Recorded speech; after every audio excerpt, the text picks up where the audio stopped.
I'm Kaylee. And I'm Jasa. And welcome to Real Talk.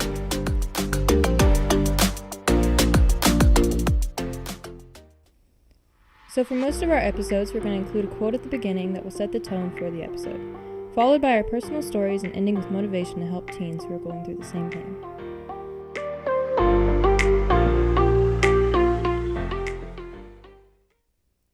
So for today's episode, our quote is, "Focus on the step in front of you, not the whole staircase." I feel like that's very encouraging. It definitely is. For me, I get very overwhelmed with a lot of things. And quickly too. They'll pile up. Mm-hmm. And I just go insane. And just have a breakdown. And I don't know. I just, I get it. There was one time, it was just, I had a really busy day planned. And usually my schedule is nothing. I usually have nothing going on.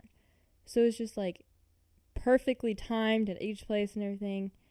And time is one of my very big stressors. If I'm not on time, I freak out. Mm-hmm. So we were late to one thing. And it was kind of a domino effect because it was just to the second, basically, for all these events. And so we were late to the second one. And I was freaking out. But everything was fine. I got in and everything. And so I'm freaking out in my mind about all the other things I have later. Yeah. I'm okay, well, now I'm going to get late to that. And then I'm going to be late to that. And then this is happening. And just a downward spiral about that. Yeah. You know? It just all came flooding at me at one time. And it just, no.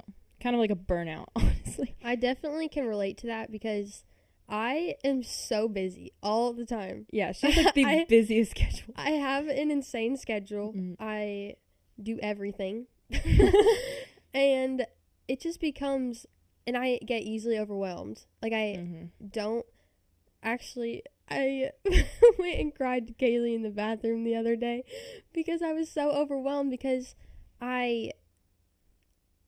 it felt like there was so much happening that I couldn't focus on one thing, and that's what needed to happen. And she gave me some beautiful advice, just like she always does. And what can I say? Basically, I struggle with that. I struggle with putting one thing before another. One thing before another. And it doesn't result in anything good. It leads to more stress. Oh yeah, for sure. And yeah. And I think even thinking about what you have to do and that anxiety buildup there adds even more stress to it. Yeah. You know? That's another stressor thing. Thinking about not thinking about it. Yeah, maybe just for me. Because I'm okay, I have 4 problems in front of me that I need to fix. Have no idea how to fix one. Okay? So I'm just freaking out. And then I'm Kaylee, you need to stop freaking out. Because that's adding another problem. Because you're freaking out. Yeah, so now it's 5 instead of 4. Yeah. And then I'm mad that I can't calm down. And that's another problem. It just keeps, a snowball effect. So basically, stressing is giving you more stress. Yeah. It's not good. It's not fun. No. And I feel I don't know how to say this, but, I don't know. Because I have so much going on, I struggle with, I don't know. Time management? I'm good at managing my time and organizing stuff. But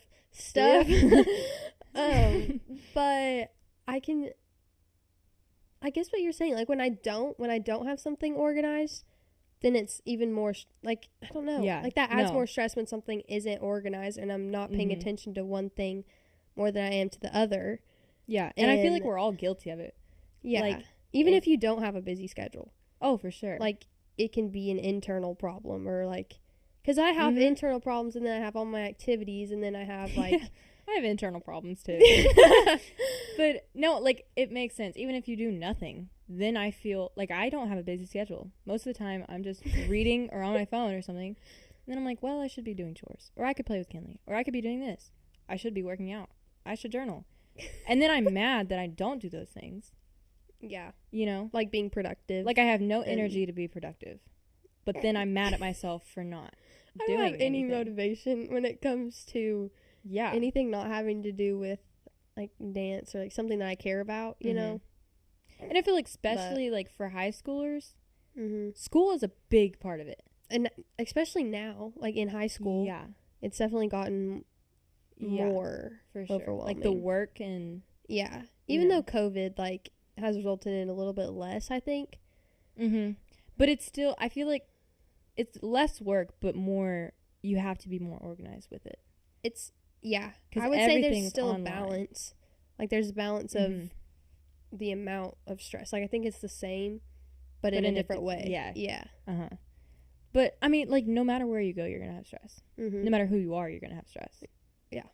And I think that's one of the biggest challenges of life is dealing with it and finding the right way to bring yourself down from that. Because I know that whenever I'm stressed, I just get really negative mentally.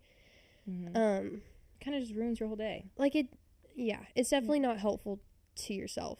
And it's definitely not helpful to yourself, and that's why I try to manage my time. Like I purposely try to put, I think I try to put my mental health, I think I try to put it before my other things, because if I don't have good mental health, then I have bad activities. Like it doesn't, you have to balance it affects it. It does, because when you're negative in one thing, that the stress of that is feeding into another thing, at least for me. Because there's so much. And generally when I get stressed out, I kind of just spiral after that. Like sometimes I'm good, I'm like, okay, you're stressing out, calm down, but most of the time it just snowballed, like constant. I just keep thinking, my mind just keeps thinking of everything that could stress me out. I think I agree, because once I'm stressed out about one thing, I start stressing out about things I didn't even know I was going to stress out about. Yeah, exactly.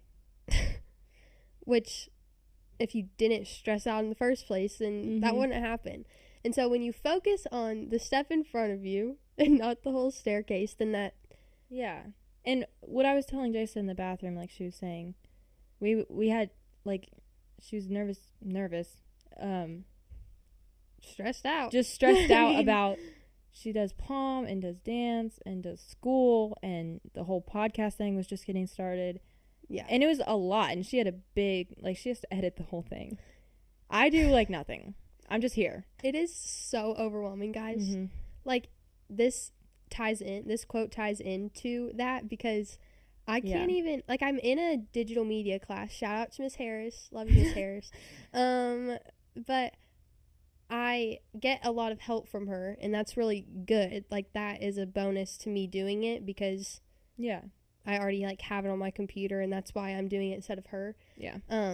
But I've learned a lot from it, but I wish I would have heard this quote before I started editing the last but one. I think you got, because there was so many steps to it. Yeah, and I didn't hardly know anything. The second one didn't work out, it affected the next one. Yeah. And then you got frustrated, and you went into the next step frustrated already. So when that didn't work, you got even more frustrated. Yeah. You know, and it just built, and it's hard to come down. It's like you're falling down the stairs, you know? Yep. Like, there and it it hurts when you're at the bottom, and it... Yeah, and it's kind of hard to get back up and climb it up again. Yeah, after you've just fallen down. After you just fallen down, you know? But what I was telling Jasa, I think we used to have to do this thing where you would draw a Zentangle. I don't know if you guys know what that is, but basically, it's just lines, basically, all over this paper. Like, intersecting, crossing each other, and it makes different spaces. And they're all different shapes and everything, if that makes any sense.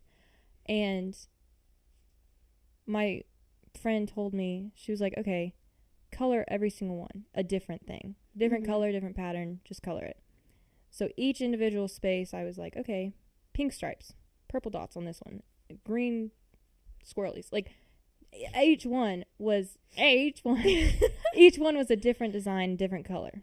And she was like, okay, look at the whole thing. And I was like, whoa. And she was like, what, describe it in one word. It's like chaotic, to say the least.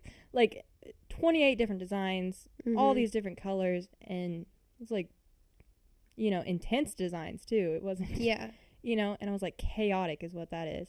And she's like, okay, look at one individual space. And I did. And she was like, what do you see there? I was like, it's kind of cute, kind of pretty.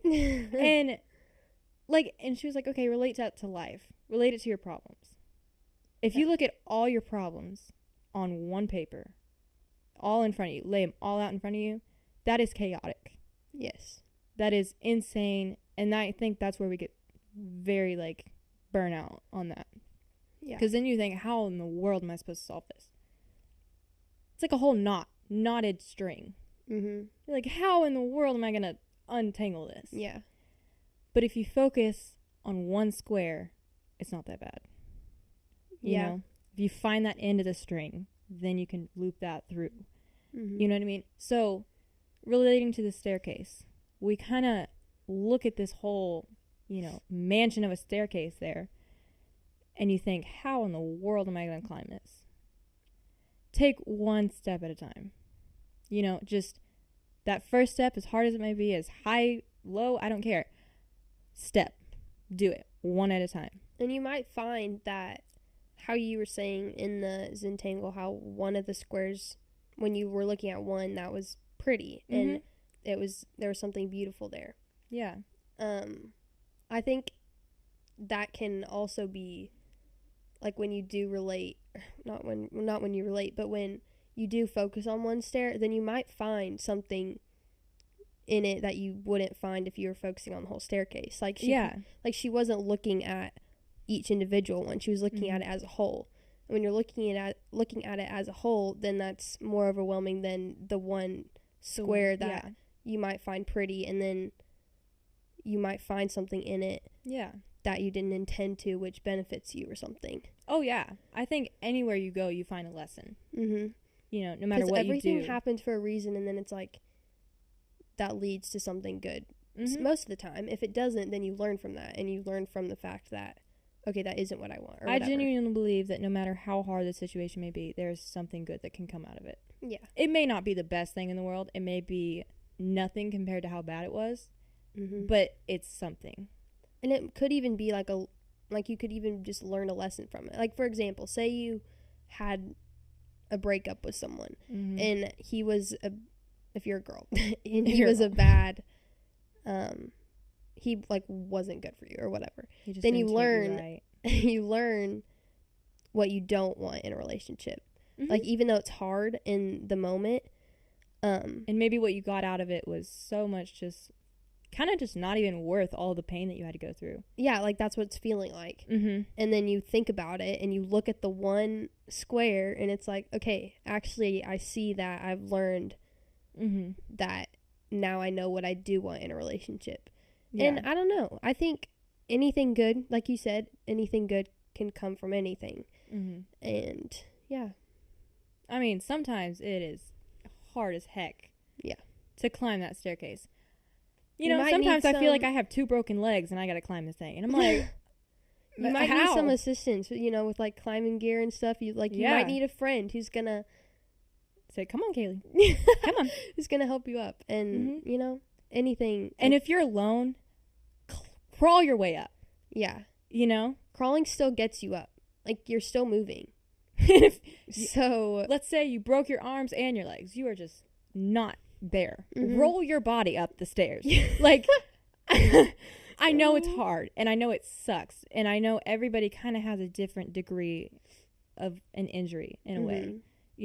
I don't think anybody's metaphorically, gonna, but yeah. Well, I feel like we're all a little screwed up. Let's be honest. Well, not that we aren't, but no. But I don't feel like anybody's staring at the staircase with 2 workable legs and ready to take it on. No, I didn't. No. The staircase the staircase is your obstacle, and we all have a staircase. So. And I feel like some people may have, like, a broken arm, and they're like, oh, okay, I'm still climbing this. Yeah. And that sucks, because when you have, like, 2 broken legs, you're like, well, screw you, man. Like, help me out. And they're like, no, sorry, I got a broken arm. Yeah. Like, I get it. It's gonna degree in different things. Like, you might have it a lot worse than somebody else. But nevertheless, you got to climb that darn staircase. Mm-hmm. Okay, you got to get up there. You can't stop, because then you're getting nowhere. And these injuries are resembling, like, everything you've gone through and everything that's hard. And you're having to carry the hard things while going up the staircase, and that's making it harder. Mm-hmm. But then when you have the gear, say if you have the gear for climbing, Mm-hmm. then that it's easier to get up because you have assistance. Yeah. Because I feel like, like I said, nobody's going to stand there perfectly healthy and everything. If that's making any sense, correlating.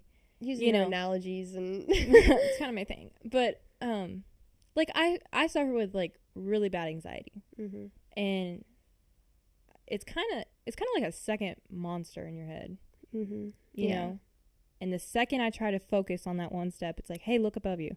And I do, and then I see the whole staircase, and I just freak out. Yeah. And I'm like, well, how in the world? And that kind of, like, I feel like the anxiety is kind of like the broken leg, in a way. You know? Or if you, like, you know, I feel like everybody kind of has different problems, you know, that could affect how you climb. But, you know, anxiety is definitely a big one, and I know a lot of people go through that. And hopefully in another episode later on, I can talk more about that in depth. But, you know, it's like that broken leg makes it really hard. Yeah. But you kind of just got to do it. And I know that's not really And there's always something good at the top of the staircase. Like, you're reaching your destination of where you want to be. And that feeling, guys, because I've done it, okay? Yeah. I'm not up there yet, but I have climbed one stair. Maybe a few. But I've done it before, okay? And then I've been kicked down off that one. Yeah. The second I get up there, somebody else is like kicking me in the face back down. So I've climbed it. I get it. It's hard. It's hard as crap. But once you get up there, that feeling of like, wow, I did that. Mm-hmm. I just climbed that stair. Yep. After everything that I've been through with a broken leg, for Pete's sake, I climbed that stair. Yep. With no limbs. I rolled my body up that stair. You feel good. And it's such a feeling worth fighting for. Mm-hmm. I can speak from personal experience, I swear.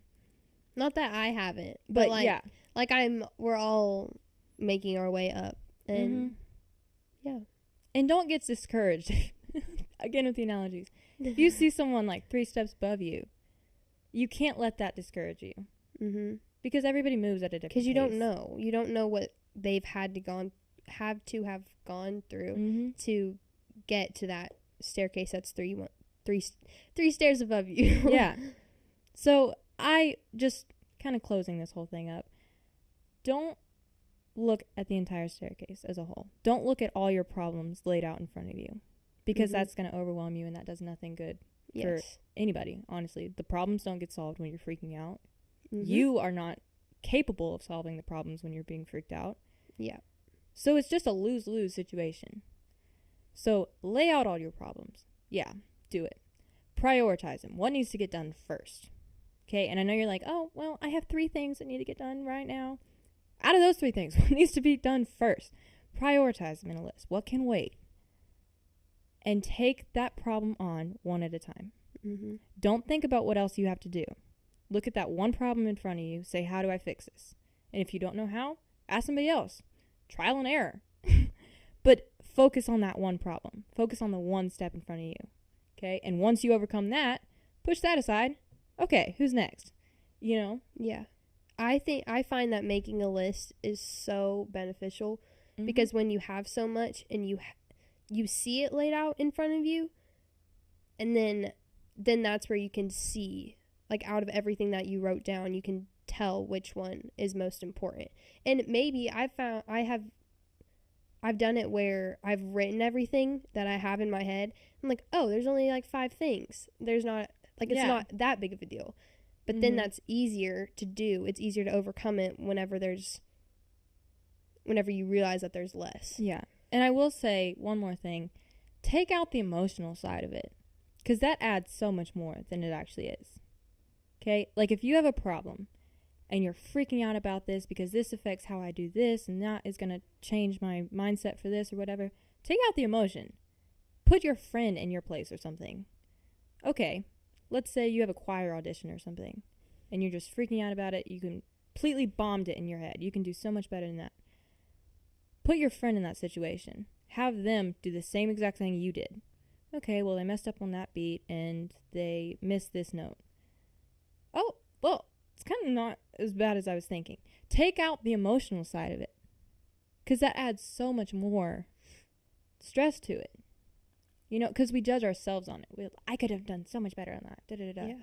I just completely failed. My voice cracked on that. Da-da-da. I'm such a failure. Put your friend in there. Would you have said that? Yeah, you would not criticize someone else as much as you criticize yourself. And when you look at it with somebody else and not yourself, you kind of realize that the problem isn't as big as you thought it was. Yeah. You know? Mm-hmm. 2 different ways to do it, but the same. You can write it down, or you can visualize it, however you want to do it. Yeah. Well, that wraps up episode 2 of Real Talk. Thank you guys so much for listening. We love you guys. Stay tuned for episode 3. Bye.